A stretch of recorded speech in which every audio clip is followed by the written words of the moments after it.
Wa asirru qawlakum aw ijharu bi innahu alimun bidzatis sudur. Seandainya kita jujur, Allah akan tunjukkan keajaiban yang luar biasa loh dalam hidup kita. Wa aufu bi'ahdi ufi bi'ahdikum wa iyaya farhabun. Kata Allah, jujur, tunaikan janjimu kepadaku, aku pasti akan tunaikan janjiku kepadamu, dan kepadakulah kalian akan lari. Maksudnya, kepada Allah kita meminta pertolongan. Jadi kalau kita jujur sama Allah, Allah akan jujur sama kita. Kalau kita benar-benar mengatakan itu dengan yakin, Allah tidak akan mengecewakan kita sama sekali. Keajaiban itu akan terjadi dalam hidup kita. Sangat mudah urusan kita. Saya sendiri sering membuktikan ini dan sering benar. Kalau ada yang keliru itu karena saya masih belum baik imannya. Misalnya contoh sederhana mah mau ceramah. Ceramah yang menurut saya paling beban adalah di sini. Di depan teman-teman semuanya. Kenapa? Karena saya selalu berharap ceramah sederhana saya itu benar-benar bisa menjadi suatu kebaikan yang bisa dibawa pulang oleh teman-teman sekalian. Pengen banget tidak mengecewakan. Jadi saya bukan perform untuk menghibur, tapi perform untuk memberi sesuatu yang kita cari bersama kan. Kita cari ilmu, kita cari iman. Kita pengen datang ke majelis taklim itu pengen tajdidul iman, memperbaharui iman. Maksudnya pulang dari sini tambah yakin pengennya kan gitu ya. Pulang dari sini tambah semangat beramal soleh. Pulang dari sini semakin yakin untuk bergantung kepada Allah. Itu membuat saya terbeban. Ya Allah, jangan sampai penampilan saya buat mereka kecewa. Bukan karena pengen dielu-elukan ustadznya keren atau apa, enggak. Biar mereka tidak sia-sia waktunya datang ke sini. Terus gimana caranya?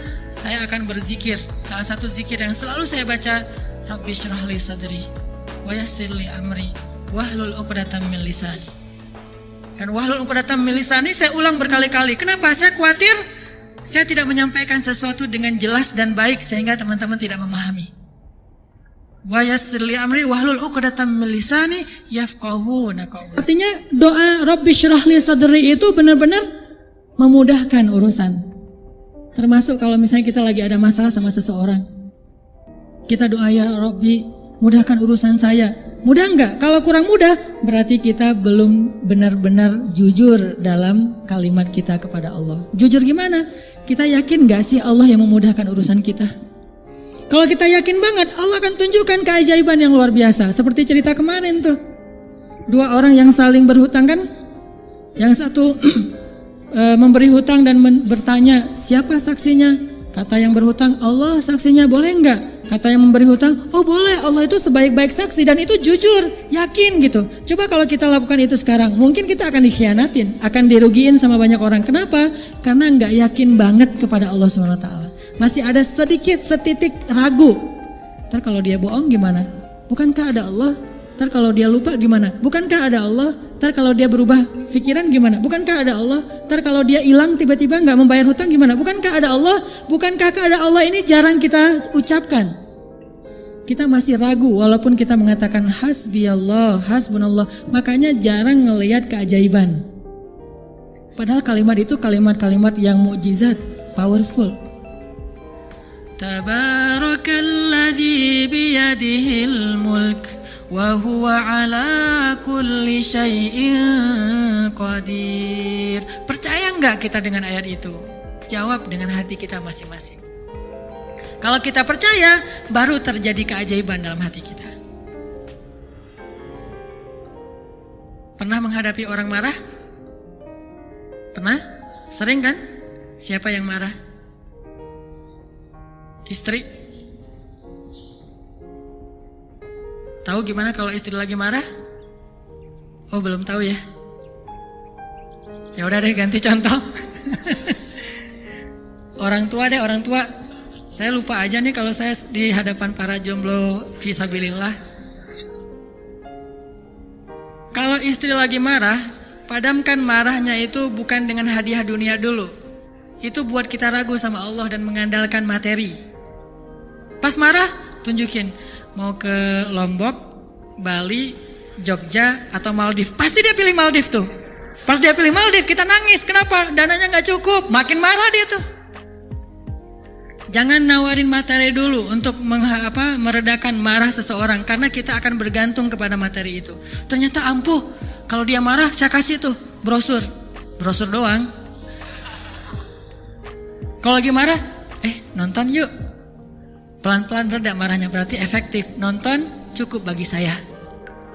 Pas lagi marah, ada kafe baru loh, enak tuh makanannya, terutama tuh misalnya green tea-nya, milkshake tuh paling enak tuh se-Bandung. Reda marahnya, milkshake cukup bagi saya, kan? Bukan hasbiyallah, hasbiya milkshake. Kenapa bisa gitu? Karena ketika kita mau meredakan marah seseorang itu, kita menggunakan materi. Atau menggunakan bahasa-bahasa ngegoda, ngerayu, gombal tadi. Tapi kan lama-lama agak-agak habis juga ya bahan menggombal ya. Harus buka, jadi teman-teman bisa ke Gramedia mungkin beli buku dengan judul Kumpulan Gombal-Gombal Efektif.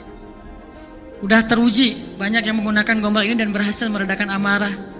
Mungkin, tetapi itu berarti kita tidak mendapatkan yang paling luar biasa, sehingga suatu saat kita akan kewalahan sendiri. Berapa sering kita bisa memberikan materi, memberikan brosur, memberikan kafe, memberikan nonton, memberikan hiburan, entertain segala macam. Berapa sering?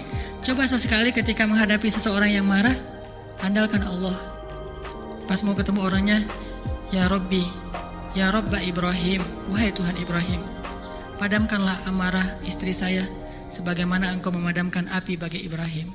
Terus temuin, kalau masih marah, ya Allah astagfirullahaladzim, berarti saya belum jujur nih, masih belum yakin sama Allah, istighfar lagi, ya Allah padamkan. Masih marah, ya Allah padamkan. Terus saja sampai yakin. Kalau kita yakin itu berubah loh, benar-benar berubah. Kalau nggak bisa langsung, bertahap, tergantung iman. Ada orang yang imannya baru redam amarah seseorang itu 1 jam, berarti imannya iman 1 jam. Ada yang setengah jam, ada yang 10 menit, ada yang begitu ketemu berubah langsung. Sampai orang yang marah itu juga terheran-heran. Kenapa ya? Saya tadi sebetulnya lagi sebel banget sama kamu, tapi pas ngelihat kamu jadi berubah, kenapa ya? Karena Allah. Ini mah masalah iman, bukan masalah fasihnya mengucapkan hasbi Allah. Semua kita mah yang namanya hasbi Allah pasti fasih, apalagi sadaqallah itu paling fasih tuh. Sadaqallahul azim itu fasih banget. Kenapa? Apalagi baca 1 juz, pengen sadaqallah cepet-cepet kan? Itu fasih. Bismillah fasih, hasbi Allah. Insya Allah tahsin hasbi Allah wa ni'mal wakil. Malah kita kadang-kadang kalimat hasbi Allahnya tuh lebih keren daripada sahabat loh. Kalau sahabat kalimatnya cuma gini, hasbunallah wa ni'mal wakil. Kalau kita hasbunallah wa ni'mal wakil, ni'mal maula wa ni'man nasir. Coba lihat, panjangan siapa ucapannya? Panjangan kita kan? Sahabat mah cuma sedikit, Ibrahim lebih sedikit lagi, hasbi Allah, segitu doang. Kita rame, jangan cuma hasbi Allah, tambahin dong, jangan terlalu irit-irit dalam berzikir. Rame aja di broadcast soal panjang pendeknya zikir, tapi dua-duanya nggak powerful, nggak ngaruh. Yang bilang hasbi Allah wa ni'mal wakil sama aja, yang bilang hasbi Allah wa ni'mal wakil, ni'mal maula wa ni'man nasir, diulang 33 kali, tapi nggak ngaruh. Kenapa? Karena nggak jujur, hanya fasih di lisan, tetapi tidak fasih di hati. Harusnya kayak Imam Hasan Al-Basri, begitu dia katakan demikian, doanya langsung berubah. Termasuk doa tadi, Allahumma ajurni fi musibati wa khluf li khairam minha. Ya Allah, beri saya pahala dalam musibah saya, beri saya ganti yang lebih baik. Selama apa sih Allah kasih kita ganti? Di situ kita bisa mengukur keimanan kita. Kalau begitu kita berdoa langsung dapat ganti, itu imannya ajaib tuh. Kalau kita berdoa tunggu gantinya sebulan kemudian, itu imannya standar. Kalau kita udah berdoa tapi nggak diganti-ganti, berarti kita bermasalah, nggak yakin-yakin amat sama Allah. Pengen nggak begitu berdoa langsung Allah menunjukkan keajaiban? Kita pengen aja nggak berani ya, karena kita nggak percaya bisa. Kita mau mengatakan pengen, itu aja kita nggak berani karena menganggap itu nggak realistis. Masa sih bisa? Bisa kalau kita yakin kepada Allah. Kalau kita nggak yakin, kalau kita bilang nggak bisa, kalau kita ragu bahwa Allah bisa menunjukkan ajaib kepada kita dalam hitungan detik, terus kemana kalimat kun fayakun? Masalahnya kita nggak yakin untuk bilang pengen, begitu doa langsung Allah kabulkan. Itu aja kita ragu. Kenapa? Kita nggak percaya itu bisa terjadi dalam hitungan simsalabin abrakadabra. Kita nggak percaya itu bisa terjadi dalam satu kalimat kun Makanya tidak ada kun dalam hidup kita. Gimana caranya? Belajar yakin kepada Allah seutuh-utuhnya. Masih ingat juga dengan kisah seorang bapak datang kepada Rasulullah curhat dan minta tolong. Dia bilang, "Ya Rasulullah, putra saya ditawan oleh musuh dan mereka meminta tebusan 100 dinar. Kalau saya nggak ngasih uang 100 dinar, putra saya akan dipenggal, akan dibunuh ya Rasulullah. Sedangkan saya orang miskin. Jangankan 100 dinar, 100 dinar itu mungkin sekarang sekitar 250 juta. Mahal. Saya nggak punya uang sebesar itu ya Rasulullah. Untuk makan aja susah. Terus gimana ini ya Rasul?" Waktu itu Rasulullah juga nggak punya apa-apa untuk diberi. Sahabat-sahabat banyak yang keluar negeri untuk berdakwah, sehingga orang-orang kaya kayak Utsman, Abdurrahman lagi nggak ada. Terus nolongnya gimana nih? Nabi kasih satu zikir. Kata Nabi, "Pak, banyak-banyak mengatakan la haula wala quwata illa billah." Bapak percaya? Oh percaya ya Rasulullah. Pulang dia tuh. Coba kalau kita digituin, ya insya Allah ya Rasul. Tapi duitnya gimana Rasul? Tetap aja kan? Udah minta zikir, minta duit. Yang konkret dong Rasul kalau kasih zikir, kalau kasih solusi. Zikir itu solusi paling konkret. Justru yang lain itu nggak konkret. Yang lain itu Allah tunjukkan kepada kita karena Allah sayang kepada kita. Allah tahu iman kita lemah. Kalau seandainya Allah mau memberikan kepada kita keajaiban menurut iman, mungkin kita nggak dapat apa-apa dalam hidup. Akhirnya Allah berilah kita pertolongan, jalan keluar. Cuman butuh waktu karena iman kita juga butuh waktu. Kita taubat aja butuh waktu, ya. Untuk hijrah aja butuh waktu. Untuk taubat butuh waktu. Mau sholat aja minta tambahan waktu. Udah azan jangan sekarang deh, ntar lagi. Gimana kita mau dapat pertolongan Allah yang sekarang? Fair gak sih kalau Allah mengatakan, "Oh bentar lagi ya hambaku, orang kamu juga barusan sholatnya juga bentar lagi." Allah kasih tuh. Begitu Nabi bilang, ucapkan banyak-banyak membaca la haula wala quwata illa billah. Dia yakin langsung mengatakan, "Oh ya insya Allah. Yakin gitu, akan terjadi keajaiban. Bukan, ya ada Utsman gak Rasul? Enggak. Abdurrahman bin Auf rumahnya di mana ya? Enggak nanya-nanya orang kaya, udah aja yakin. Pulang dia tuh. La haula wala quwata illa billah. La haula wala quwata illa billah. La haula. Artinya apa? Tidak ada daya dan upaya dari makhluk. Allah lah yang maha kuasa. Pulang ke rumah, istrinya nungguin. "Pak, gimana?" Udah ketemu Rasulullah. Dapat solusinya, dapat uang pinjaman dari siapa? Enggak. Terus gimana? Nabi ngasih kita solusi yang lebih baik daripada itu. Apa? Ucapkanlah la haula wala quwata illa billah. Istrinya enggak protes, langsung bilang, "Oh ya, langsung la haula wala quwata illa billah." Berdua tuh la haula wala quwata illa billah. Enggak ada ya kirain duit 100 dinar. Enggak sama sekali, yakin. Begitu malam, sepanjang siang mereka la haula wala quwata illa billah, malam hari tiba-tiba putranya pulang. Nggak sendiri, bawa ternak, bawa kambing banyak tuh, domba dibawa. Ada ratusan ekor domba dia bawa pulang. Di luar, wah rame apa nih apa? Ada domba, siapa? Oh putra kita, Masya Allah. Pelukan, kangen gitu ya. "Kamu gimana bisa selamat?" Kata putranya, "Wahai ayah, ada keajaiban. Tadi, tiba-tiba ketika saya sedang diikat dan besok mau dipenggal, pengawal-pengawal saya itu tiba-tiba pada ngantuk, tertidur. Dan tiba-tiba ikatan saya menjadi longgar sehingga saya bisa melepaskan diri. Dan bahkan ketika saya mau pergi, saya kepikiran kenapa saya nggak bawa domba-domba aja sebagai ghanimah. Domba 100 ekor kira-kira berisik nggak sih? 100 ekor domba berisik nggak? Berisik kan? Berisik banget kan? Tapi seberisik itu orang yang ngawal dia tuh nggak bangun loh. Allah udah tutup telinga dan penglihatan mereka. Mereka nggak bangun sama sekali, dibawa. Dan untuk ngumpulin domba 100 ekor, kira-kira butuh berapa jam? Itu bukan kerjaan yang gampang. Ngumpulin 100 ekor, digiring ke satu arah, udah gitu berisik lagi. Ada yang domba yang lari ke sana, ditarik lagi. Namanya domba kan? Domba-domba yang tersesat gitu deh.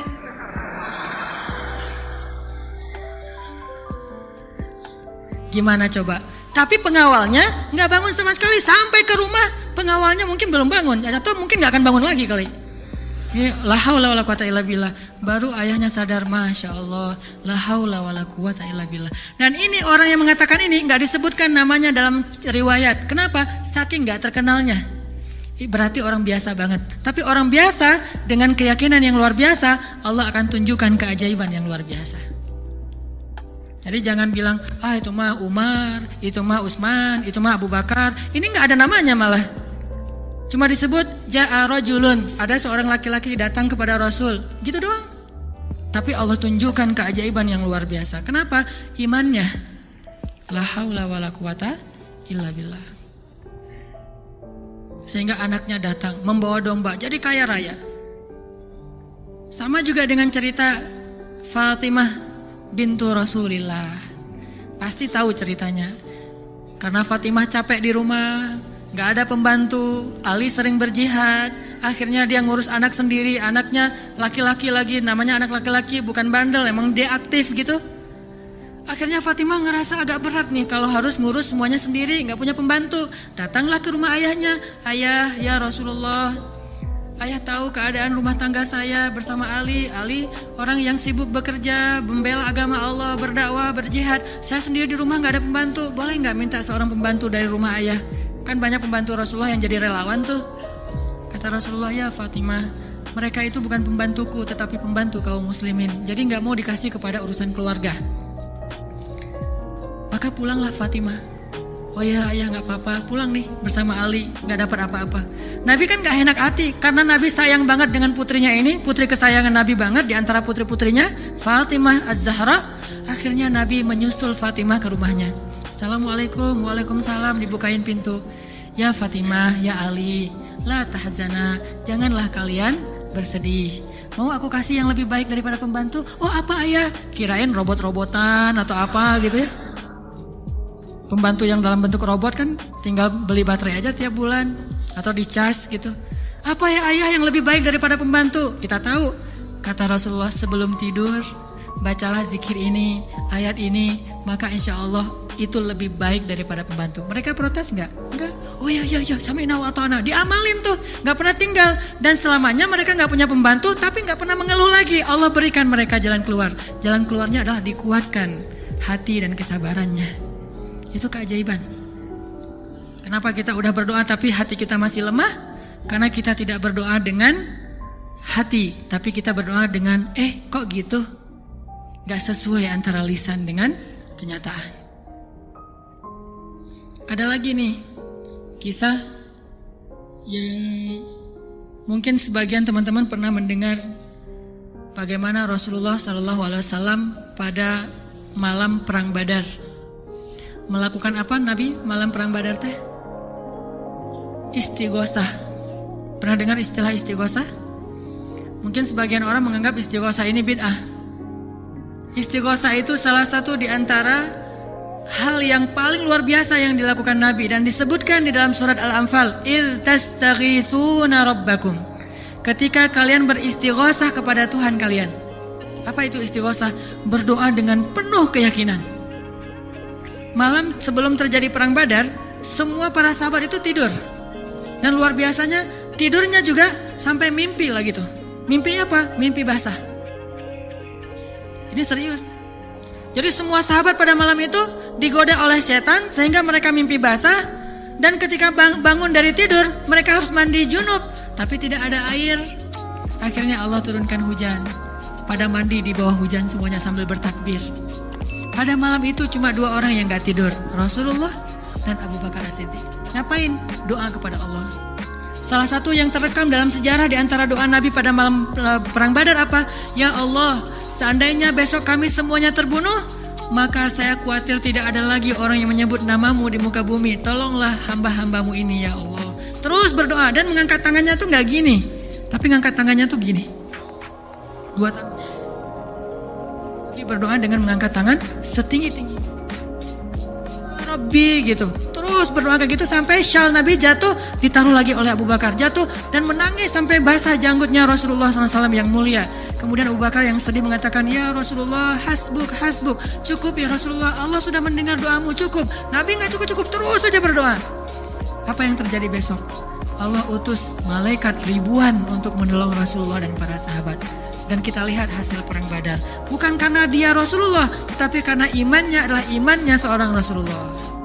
Kalau kita punya iman minimal dekat atau mirip dengan imannya seorang Nabi, Allah akan tunjukkan mukjizat yang mirip dengan seorang Nabi, yang disebut dengan karomah. Itulah keajaiban. Jadi bukan mustahil. Kalau kita tidak pernah ngelihat keajaiban, itu pasti karena kita masih belum selaras antara lisan dengan hati kita. Masih ingat kalimat Nabi ditodong dengan pedang, dihunuskan pedang, lagi istirahat di bawah pohon. Nabi lagi istirahat nih. Tiba-tiba datang orang Badui, orang kafir, menghunuskan pedang di leher Nabi. Dan itu benar-benar mau membunuh Nabi. Nabi seorang diri, sahabat jauh. Terus laki-laki itu mengatakan, "Ya Muhammad, sekarang kamu sendiri. Kalau saya akan membunuh kamu sekarang, siapa yang bisa menolong kamu?" Rasulullah dengan tenang dan mantap mengatakan, "Allah." Kalimat Allah itu membuat laki-laki tadi gemetar dan jatuh pedangnya. Coba, ini kalimat Allah kayak gimana? Coba kita ucapkan Allah, ada yang gemetar nggak? Allah, apaan? Nggak dengar? Biasa aja. Jadi kalau ada musuh, misalnya kita lagi marahan nih di jalan, ada orang yang marah, pengen ngancam kita, Allahu Akbar, dia langsung gemetar gitu, langsung tunduk, langsung gak bisa berdiri. Berarti ini Allahu Akbar kita ini udah benar-benar powerful. Tapi kenyataannya kan gak pernah kan. Kita bilang Allah terus orang gemetar gara-gara kata-kata kita. Rasul bisa kayak gitu loh. Jadi kalimatnya sama yang kita ucapkan dengan yang Rasulullah ucapkan, tetapi hatinya beda. Nabi mengatakan Allah, gemetar tangannya, jatuh pedangnya, diambil oleh Nabi, dihunuskan ke leher orang itu. Nabi bertanya, "Sekarang kalau saya mau membunuh kamu, siapa yang nolong kamu?" Kata dia, "Engkau wahai Muhammad, cuma engkau yang bisa menolong saya dan menyelamatkan saya." Akhirnya Nabi membiarkan dia pulang, dan dia akhirnya pulang dalam keadaan selamat dan menyebarkan agama Islam. Kesimpulannya apa? Salah satu di antara sebab tidak banyak terjadi keajaiban dalam hidup kita karena iman kita belum ajaib.